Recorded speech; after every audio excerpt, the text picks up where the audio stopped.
Good evening. Welcome to Fineprint. I'm Molly Gambhir.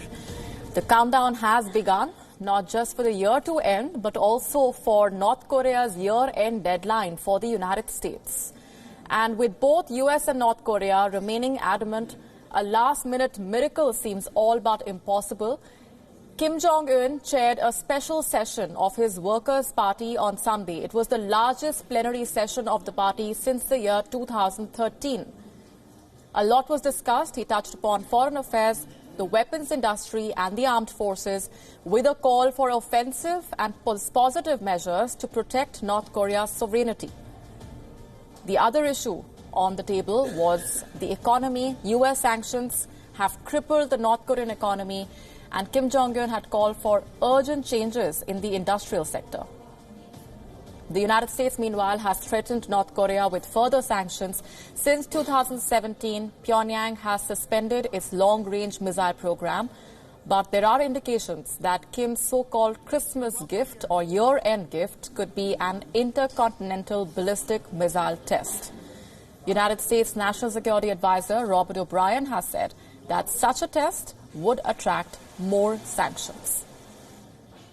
But China and Russia do not seem to be on the same page as the United States on this front. The UN Security Council is scheduled to meet later today for discussions on a proposal. That proposal is by Russia and China, aimed at lifting sanctions that have been placed on Pyongyang. These specific sanctions were imposed in 2016 and 2017 to cut off funding for North Korea's nuclear program. But there is a very little international support for this proposal.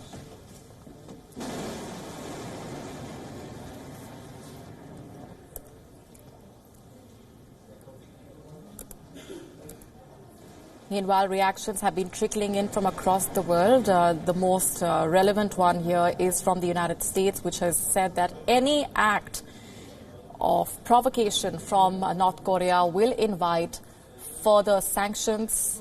Remember, not the first time that Washington has responded in such sharp a tone to any threat or provocation from the North Korean side. Kim Jong-un, with the show of strength that he did with that special session of the party on Sunday, the largest plenary session of the party since 2013, touching upon a host of issues.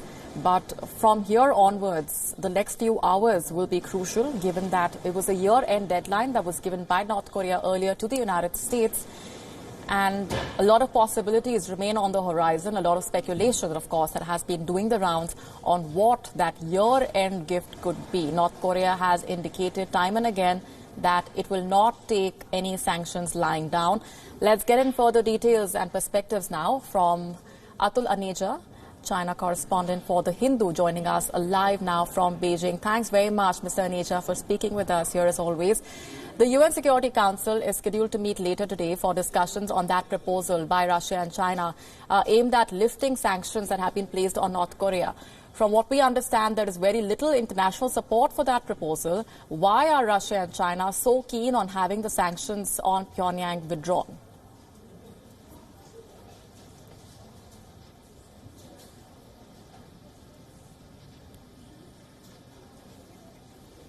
If my voice is going through to you, Mr. Aneja. Yeah, it is. Yes. Yes, so that proposal, which will be discussed by the United Nations in a few hours from now, not a lot of support that has come the way of Russia and China for that proposal. Why is it that these two countries are so keen on having those sanctions withdrawn? Well, both Russia and more than Russia, China is interested in the sanctions withdrawn and the way forward to resolve the North Korean crisis. Because if the North Korean crisis gets resolved, then they are at an advantage in the larger geopolitical competition with the United States in the West Pacific. To explain it better, well, it's like this, that if the North Korean situation eases or gets resolved ultimately, there would be no rationale for the U.S. to keep this enormous amount of forces in the West Pacific deployed in Japan, deployed in South Korea, Australia, and Guam, and Okinawa. So in a way, if the threat is removed, the North Korean threat is removed, by way of a diplomatic resolution, the rationale for such large amount of force being kept in the West Pacific gets reduced. And a smaller footprint of U.S. forces in the West Pacific suits the Chinese very much in their larger competition with the United States. And so does it go to the advantage of Russia.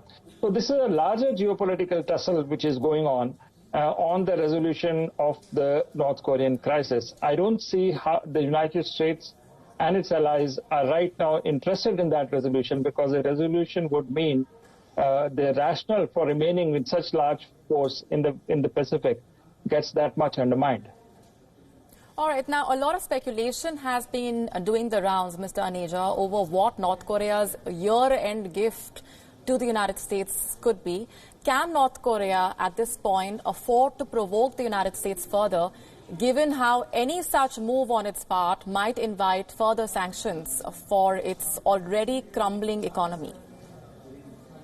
Well, this is a threat which has come from North Korea, because the North Koreans fully realize that when it comes to domestic politics in the United States, President Trump is keen to get this victory on North Korea.